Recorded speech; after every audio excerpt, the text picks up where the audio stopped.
Video kali ini saya memperbaiki sebuah mixer dengan merek Kirin dengan tipe KHM287S yang rusak kalau dipasang garpu dia mati.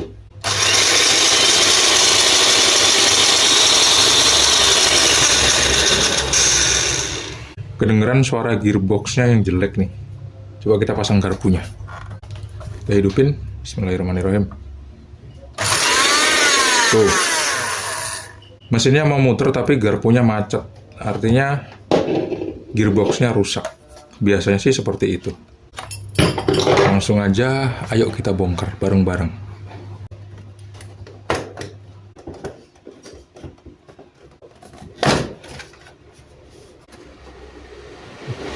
Udah patah.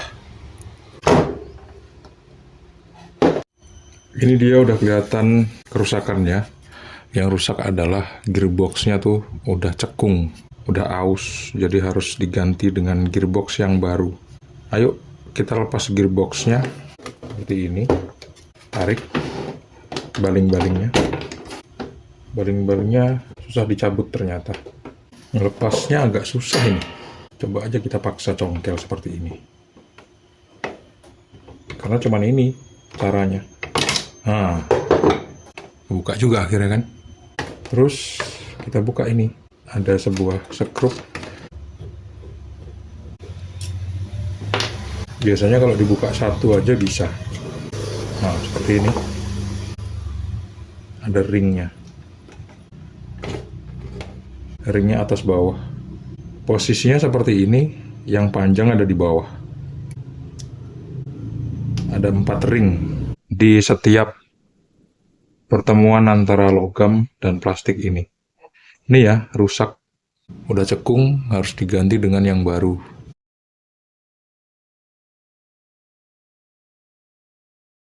Udah nunggu agak lumayan lama, tapi barangnya udah nyampe sekarang. Nih, tinggal di unboxing gearboxnya. Kira-kira gearbox yang baru nyampe ini sama apa enggak dengan gearbox yang ada di deskripsinya.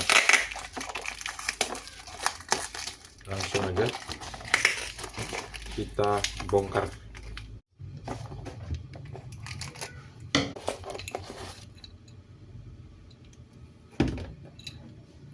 Ini dia. Moga aja sama. Kita bandingin yang lama ya.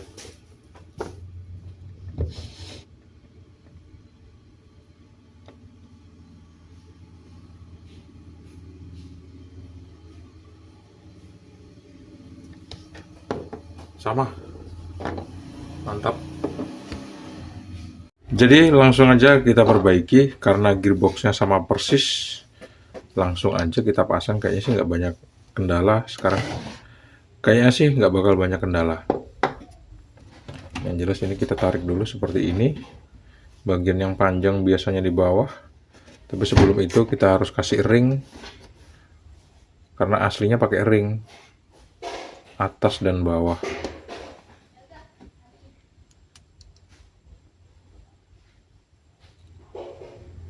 Seperti ini, terus kita pasang.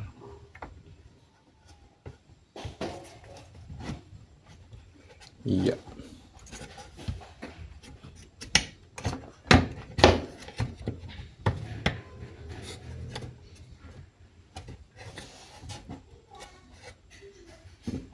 Yang penting bisa terpasang aja dulu.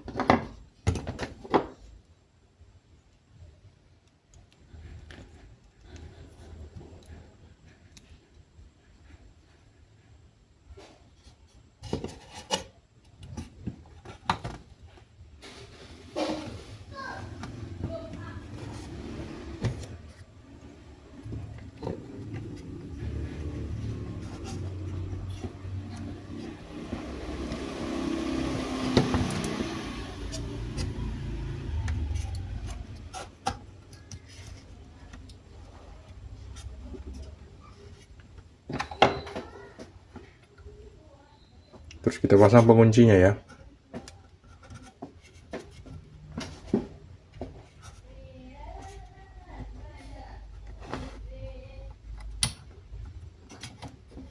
Kita dorong sampai mentok penguncinya ini di sini. Kita masukin skrupnya,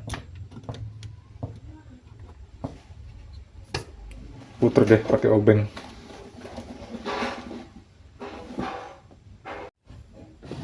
Pakai obeng min ya, pakai obeng plus maksudnya.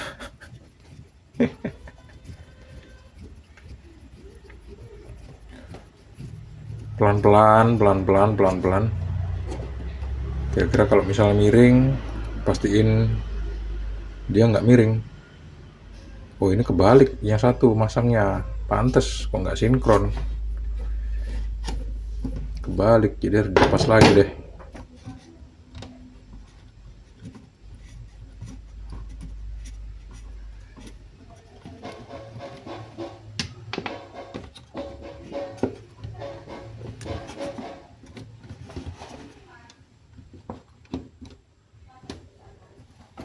Kita congkel dulu pakai obeng minus seperti ini. Kita cabut, kita balik ini. Ternyata masangnya kebalik.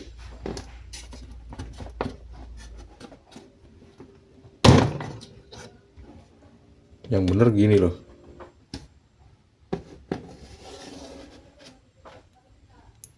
Seperti ini. Pasang di sini. Nah, ini baru benar. Ringnya jangan lupa dipasang ya. Kalau nggak dipasang sih sebetulnya nggak apa-apa, tapi biasanya gearnya bakal cepet aus karena dia berbenturan langsung dengan logam. Kalau misalnya kurang sana, boleh kita ketok sedikit. Seperti ini, atau pakai palu. Pakai palu aja lah ya.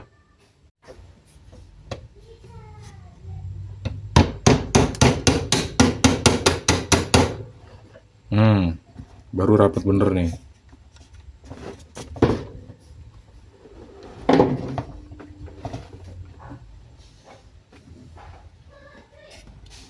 Masukin skrupnya.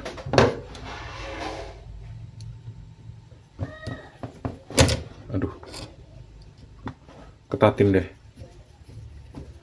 sampai bener-bener ngunci.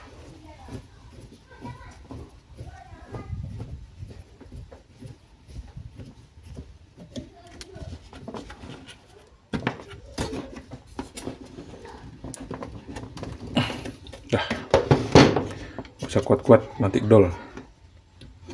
Karena tenaga manusia itu ternyata kuat banget. Bisa ngerusakin barang-barang kayak gini. Jadi kita harus hati-hati banget. Kita pasang baling-balingnya seperti ini. Nah, terus ini biasanya masangnya agak lebih ribet daripada bongkarnya. Ini ada tonjolan ya, ada lubang. Ini pas ke sini. Jadi harus seperti ini, tuh. Nah, nanti posisi ini harus pas banget. Ini kalau enggak juga repot nanti. Ini harus masuk ke lubang yang ada di tengah sini. Tapi kayaknya nih udah dislokasi karena habis dibongkar. Jadi kita lurusin dulu deh. Nah, seperti ini ya. Udah lurus. Habis dipencet dia kan ke bawah. Gini, tuh. Udah lurus. Kita masukin ke setiap lubangnya. Oke. Kita pasin di sini bantalannya. Udah. Sekarang kita pasang casing ini. Ini kan kemarin ada patahan. Nah, patahannya ini juga boleh kita pasang lagi. Kalau kita lepas pun juga nggak apa-apa. Ini udah patah. Nggak berguna juga ini. Dilem pun nggak bakal kuat juga soalnya. Tapi ya bagusnya dipasang aja lah. Di sini. Kita dorong. Tuh, gitu ya. Terus kita tutup casing bagian atas.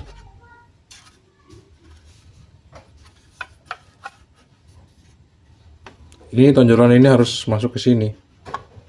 Kalau nggak masuk berarti nggak pas. Lakukan sampai benar-benar bisa rapat. Udah ya, udah rapat ini. Tuh. Berarti pas banget masangnya. Makanya dia rapat. Sekarang kita tutup. Maksudnya sekarang kita pasang skrupnya. Ada 2 buah. Enak ini, skrupnya nggak banyak. Cuma di bagian sini 1, sama di bagian sini 1. Terus kita kencangin. Habis itu barulah kita tes. Ingat ya, uji cobanya setelah dipasang skrupnya aja, setelah casingnya dipasang semua. Kalau enggak nanti bisa berantakan deh. Karena motor kalau nggak ada rumahnya, dia berputar ke segala arah nanti. Ya kalau nggak nyabet tangan kita gitu. Kalau misalnya jepit tangan kita terus kesetrum, wah panjang urusan guys. Mending dipasang seperti ini skrup-skrupnya. Pastikan juga bersih. Udah nih, udah rapat. Kalau dipaksa nanti dol. Ya, kita tes dulu. Kita colokin ke arus listrik 220 volt. Bismillahirrahmanirrahim. Gimana? Oh.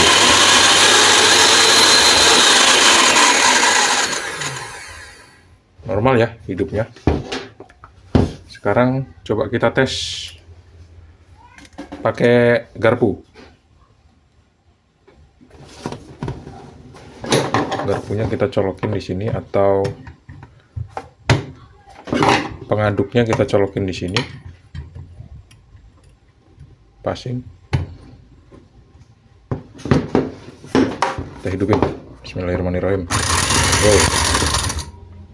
1, 2, 3, 4. Agak beradu ya. Kita eject. Ejektornya nggak enteng. Ejektornya berat.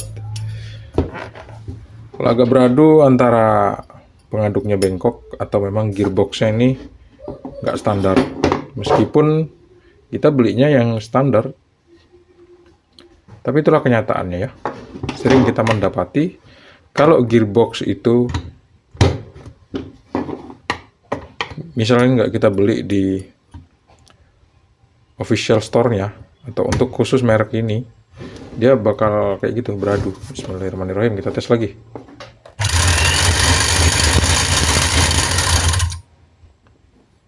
Tapi ini nggak masalah sih.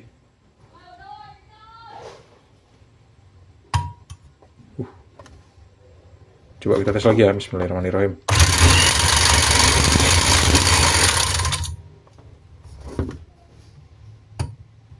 Ya dia agak beradu.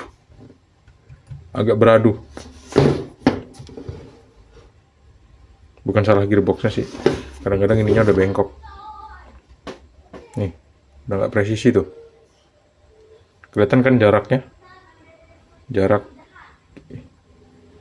ini lebih lebar, ini lebih sempit. Aturan lebar seperti ini. Oke deh ya, gitu aja. Udah sembuh kok itu. Masalah beradu atau nggak beradu itu udah urusan lain lagi. Yang penting kita udah ganti gearboxnya. Terima kasih teman-teman udah menonton video ini sampai habis. Jangan lupa untuk klik like, subscribe, dan bagikan video ini ke teman-teman kalian. Sampai jumpa di video selanjutnya. Assalamualaikum warahmatullahi wabarakatuh. See you and bye-bye.